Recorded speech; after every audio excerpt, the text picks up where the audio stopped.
Hey, what's up, guys? Welcome back to MYC Uncensored, or if you're new here, welcome.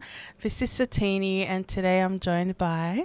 Anika. Yay, welcome. How are you? I'm good. How are you? That's good. I'm good, thank you. So it's your first time here. Yeah, it is. So can you just introduce yourself for us?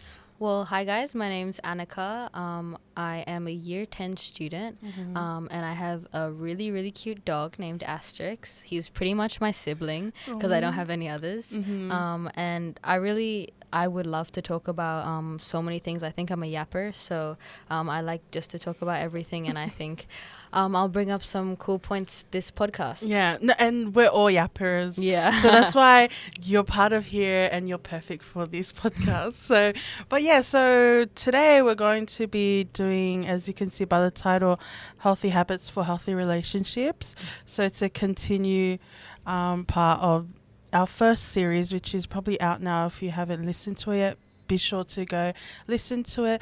But yeah, why don't you start us off? Yeah, so the topic, as Satini said, was building healthy relationship habits. And I think it's a topic that is expected of people to know, or everyone wants to have that knowledge, but it really isn't taught in school or anywhere in general, or like just even asking friends. It's just really about personal opinions. But I think the main points that I'm going to talk about today is mutual respect, which I think is very important in a relationship, knowing if you're giving too much or giving too little to the other person. Differentiating healthy and unhealthy relationships, that is so important when starting a relationship, in a relationship. If you think it's ready, it's time to end that relationship with someone. And then effective communication, which is so important, not just in relationships, but in work, in school, just conversing with people in general. Setting boundaries is super duper important. And then do's and don'ts in a relationship, which I think is very subjective, but I'll just try to touch on some kind of general points. So That's a really good point. Yeah. So we're going to start with the first topic, which is mutual respect. I think with mutual respect, it's really just about genuinely being there for the person and knowing that they're there for you too. So both of you just being there for each other. If you feel that, oh, I don't feel that I can give everything to this person or I can really support them, then maybe try reflect on that relationship. But overall, I think definitely being there for the person is number one in understanding that you guys both respect each other. Make sure that you're there for yourself though before you get into a relationship with anyone, because make sure that you always come first. If you aren't in the right mental headspace or physical headspace, or just physically or mentally you're not ready to take care of yourself, then you really can't be taking care of someone else. So make sure you're always ready to, you're kind of there for yourself first before anyone else. I agree. Like having that self-respect, I think also helps with knowing your self-worth. Because you know, you don't want to, and people do this, like whether you know it or not, but you don't want to have that, like you don't want to seek validation from the other person. Like you want to be able to find it within yourself and be like, hey, you know, this is the way that I should be treated, and this is the way I shouldn't be treated. So I definitely think like having that self-respect for you definitely helps. And then definitely understanding what a healthy and unhealthy relationship looks like when the relationship has kind of become unhealthy. Understanding that you need to respect yourself first before respect, like understanding that both of you are respecting each other, which is something I'll try talk about later. And then definitely thoroughly assessing your health and knowing that you can look after yourself and the person, because if you know that you can't look after yourself and you're getting into a relationship with someone else, that's not really a sign of respect, knowing that the relationship will highly likely not end well. So can we just kind of, what are some examples, do you think? I think overall, like if it's not even just a relationship with like boyfriend and girlfriend. I think with friendships too, you kind of have to be there for the person and put in work too. So if let's just say you're not in the right mental space, or like let's just say you have a lot going on and you don't think you can put in time and kind of communicate with the person that you're in the relationship with, I wouldn't say it's a smart move to get into a bigger relationship with them. Like, if you know that they're wanting some level of commitment, like texting every night or just meeting each other, and you know that you can't do that, but you agree to it, it's really just disrespectful to the other person. And obviously, if there's things that the person is asking for that you can't provide, and you've told them that you can't provide it, and they're still expecting that, that's when it kind of turns into an unhealthy relationship. And I think you really need to look out for those signs. Yeah, and sometimes these signs, I think you mentioned, like, in your mental health and stuff, sometimes there's signs in yourself where you physically feel ill or like sick, or like, you know, having these gut feelings, which most of us, like, not just females, but anyone, we usually have that gut feeling, like, oh, you know, I know that this is toxic or this is unhealthy, but I still stay. So I think listening to your own body, because only you know your own body really well. So no, that's a really good point. Okay, so we'll move on to the next point, which is differentiating healthy and unhealthy relationships. So definitely, as I was saying before, understanding the signs of an unhealthy relationship is really, really important, because the earlier that you identify when the environment you're around is toxic or bad for you, it's easier to get out of it. If you stay longer in that unhealthy relationship, it's going to be harder to leave that. So I think there are a couple things to look out for. This is just kind of a general thing. Obviously, every relationship is different. Every person is different. So they might not all apply. But I think as a general thing, if you're feeling uncomfortable with the person, if you're alone with them, even if you're in a group setting and you're uncomfortable with them, it could be a very big indicator that you're not ready to take a step with them, or you're not ready to have the relationship they're looking for, or you just need space for yourself, or you need space from that person. That can definitely look into being an unhealthy relationship.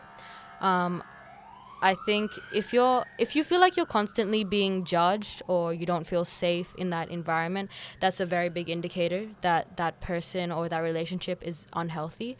And yeah, definitely look into trying to step away from that, because it's definitely detrimental to your mental health and physical health.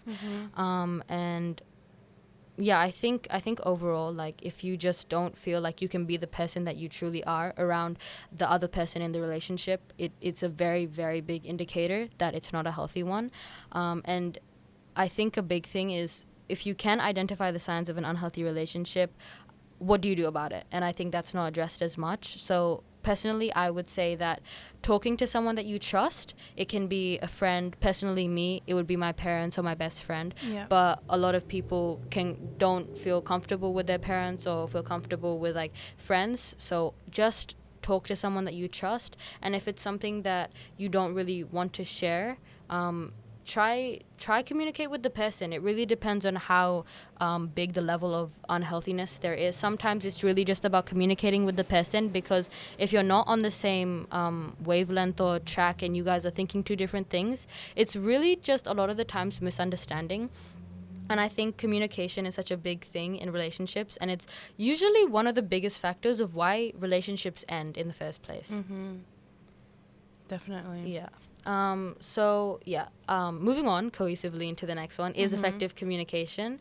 So yeah, as I said, it's probably one of the biggest skills to have, not just in a relationship, but in work environments, working as a group. Just having everyone on the same page just makes it just so much easier, and it just makes the environment feel very supportive, knowing that, like, a lot of the times, I think as humans, we kind of assume things from our point of view, and sometimes the person hasn't actually done it, because everyone has their own point of view. So talking to the person, asking, hey, you did this, what was the reason? Or I didn't really feel comfortable or safe in this kind of the way that you acted about this. Can you tell me why you acted this way? I think those are really good ways to start a conversation with effective communication. And personally, I've had a lot of friendships where communication has been a really big thing in whether the friendship is a make or break friendship. But I think effectively communicating is very important, because you can communicate and you can start off saying that, oh, you did this, I don't like it, why did you do this? And that's pretty much assuming that they've done something. You're kind of blaming them and pointing the finger. But effective communication is more like, even though you have your own opinion and perspective and you didn't like something, before you assume why they did it, you ask them for their side. I think understanding why someone did it before you assume kind of makes that communication what is effective and what's not effective, because the conversation can be very lengthy and very like, oh, you did this. Yeah. Or the conversation can kind of be really fast and quick and just kind of pick me up and just to know where you guys stand in the relationship, because nobody really likes to fight in a relationship, to be honest. And I think it's not just in boyfriend and girlfriend relationships or other different type of relationships. I think even in friendships, even as small as friendships, having that effective communication saves a lot of time and just makes the friendship just really smooth in general. Yeah, no, because I think like people they struggle with communicating because they don't want to hurt the other person's feelings, but like whether you take that person's feelings into consideration or something, I think that, how should I say this? If you feel, if, okay, say, example, if I feel hurt, or actually, no. If I don't feel hurt about something, but you do, it's not something that I can 100% control, if that makes sense. Yeah. Like you'll never be fully able to control the other person's feelings, but you have control over your own actions. So whether you, I don't know, try and intentionally hurt that person or not, it's definitely it's up to you. Yeah. If that makes sense. Yeah, it makes sense. I It don't know makes how sense. to. I think definitely I think communicating is a very big step, but it's really just about putting in the effort, because if you're putting in the effort and the other person isn't, or they feel a certain way and you've tried to resolve it and they still feel that way, and it's kind of out of your control, there really isn't anything you can do about it. But I think playing your part in the relationship and doing your part and doing it to your best abilities is really the best that you can do. I don't think you can expect the other person to you can expect them to do it, but that doesn't necessarily mean they will do it. And that's really something out of your control. Yeah. So that's when you kind of need to reflect, is this relationship, is the other person in the relationship putting in the same effort that I am? No, for sure. Yeah. I think we'll move on to the next one, which is setting boundaries, which is kind of like the foundation of a relationship. I think setting boundaries is kind of the first sign of communication within it. It's knowing that, oh, this is what I'm comfortable with, this is what the other person's comfortable with, okay, let's work on it. And setting boundaries is something that you have to follow always, unless you guys have another discussion and you say that, oh, I'm comfortable with this now, or my opinion has changed, what about you? And I think that's definitely effective communication. And it's also showing a sign of mutual respect, which kind of builds upon a healthy relationship foundation, which is kind of all three of the points that we talked about. So setting boundaries is kind of the foundational work of every relationship. And usually you should do it at the start, just so there isn't any rocky roads before. Obviously, I'm not saying that a relationship will always be perfect. Obviously, there's going to be times where you fight or have issues or need space, but that's just human emotions. But to try and make it more easily cohesive with the other person, I think setting boundaries is very important. And personally, I think setting boundaries, like for example, if you're comfortable with a boyfriend and girlfriend, let's say, if you're comfortable with kissing, tell the person, oh, I'm only comfortable kissing, or I'm only comfortable holding hands in public, and then we do other stuff in private, or even in friendships, you can say that, oh, I'm not really a physical touch person. Is it okay if we don't hug? If the person, every person should agree to that. Those are your boundaries. If they don't, I would say back away from it, or just try to assess how important the relationship is and why they're doing it. Ask them, why won't you agree with it? I think it's everyone's basic right to have those boundaries and have those opinions, but also giving that to the other person. So make sure when you're setting boundaries, you let the other person set boundaries too. If they're setting boundaries, you need to follow through with it, because I guess it comes with the saying, treat people how you want to be treated. If someone is setting boundaries, you follow those boundaries, because when you set boundaries, you want the other person to follow those boundaries. So yeah, I think definitely setting boundaries is kind of a way to maintain and grow the relationship. And yeah, you can always change them, but always communicate with your partner about that. For sure. Yeah, I think we'll move on to the do's and don'ts in a relationship. Oh, yes. I think this one is kind of very broad, and as I said, every relationship is different. Every two people are different. What two people are comfortable with is different. How relationships work, like there's always a different way, different culture, backgrounds, or ways that people kind of form relationships. And there are so many. So I would say, like on a broader spectrum, I think with do's and don'ts in a relationship is kind of like, so one of them would be really say what you mean and mean what you say. So when I say that, it's like when you're talking to the person, make sure you're there with them fully. And when you're saying something to them, make sure you're completely present and you really mean what you're saying. I think this kind of ties in the point with effective communication, where it's like, I feel like kind of with girls, when we say I'm fine, you're not really. But we're not. Yeah, we're not. And I think We that's gotta kind of, stop. I think that's kind of a, I would say, like, sometimes it is easier just to say I'm fine, because a lot of the time, me personally too, I kind of want to avoid having a conversation or like Yeah. having an argument. Yeah. But I think if I had said, oh, I'm not okay, can we talk about this, it would have ended in a way better conversation, and it would have kind of been more open. But definitely meaning what you say. If you're not fine, tell the person you're not fine, as long as you're comfortable with that. But tell them you're not fine. Tell them why you're not fine if they ask, or if you feel comfortable telling them. But yeah, really mean what you're saying to the person. If you're saying I love you, make sure you're not lying to the person and you're really comfortable with it. If you say I love you, don't mean it, and you're not comfortable with it, it's kind of basing the relationship on lies and a bad framework. So definitely meaning what you say and being there with the person fully.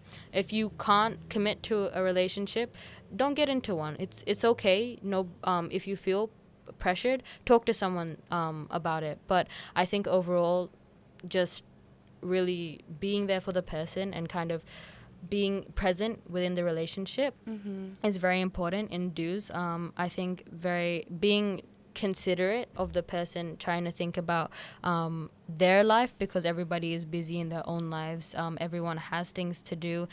So just always being considerate of that, especially, I know it is hard because as a person, you kind of have your point of view on things, and sometimes the way people act can definitely be seen in the wrong light. And it's just so easy to come to conclusions, but always asking the person, because the person you're asking is the person who's done the actions or really knows what's actually going on. So asking them before you come to a conclusion, even if you've asked them and they've said something and you're like still feel the same way about it, I think then it's kind of like you've taken the initiative to talk to them first. And if you feel the same way, then that's fine. But I think going to the person first before making conclusions, because I think that really kind of ruins the mood of the relationship as a whole. So yeah, definitely being considerate of the other person. Yeah, and I think definitely treating your partner how you would want to be treated in a relationship. And kind of if you're mad, or I get it, like sometimes it's really just easy to raise your voice or just walk away. But I think when you're mad at your partner or you have an issue with your friends or things like that, I think that's the time where you really need each other to talk about what the issue was. And I think kind of stepping away from a time of need kind of makes the friendship grow distant and grow apart, and the ties that you've made with the person kind of start to weaken. So I think definitely understanding that everyone has the right to their own emotions and opinions, and sometimes you do need to take space, but a lot of the times the issue can be trivial if you've just talked about it. And a lot of my friendships personally, we have issues and then we kind of have a really big fight, and sometimes they are really, really big. And I would say a lot of the time it's just because we haven't communicated that effectively, and there are just so many things that we didn't discuss that could have been brought up to fix it. But even when we kind of come to the conclusion that, oh, let's communicate, and we do eventually, in a couple months, we kind of laugh about that issue. But it's just thinking that we really could have resolved it if we just communicated. Yeah, so I think that's kind of summarizing all the points about building healthy relationship habits. And I do get that, like, it's not really taught in school. It's not really like that easy to find. If you just search it up, you kind of get like WikiHow or something. So it's like, it's not that easy to find. But I think yeah, just always just, if you have questions about relatable things or things that you don't think are addressed, especially as a female, always just try come to this podcast. I think this podcast kind of answers so many questions. We have so many episodes out already. And personally, I love listening to them. So yeah, try, if you have any questions, just keep scrolling on Spotify or Podbean. I think we also Yeah. post on that, but I think Spotify is easier. Yeah, so overall, yeah, I think so. If you guys have any questions, what do they do? Oh, yes. Wait, I just want to give you like a massive round of applause, Oh, because thank that you. was great. I'm sure the listeners loved that. See, I just love just sitting here listening to you talk, because you said so many like important things, and I think one thing I do want to say is that it's important to remember that in your relationship that there's two of yous, so each putting in that effort to make it work, because they're not. They're with you for a reason, right? They're not there to be your hater or something. They genuinely love you and care for you, then they'll only ever like bring certain things up because they care about you and all that stuff. So that's important to remember. Most of the things that they do is out of love. Obviously, if they're doing something toxic and bad, then just run, dash. But other than that, no, thank you for thank you for having me. for all the points. And like you said, yes, you can find us on Spotify and Podbean. But shout out to our Spotify listeners. Thank you. If you want to share your questions or topics, our information is in the description, and be sure to follow our social medias as well. But thank you for joining us, and we'll see you some other time. Yes, bye. Bye.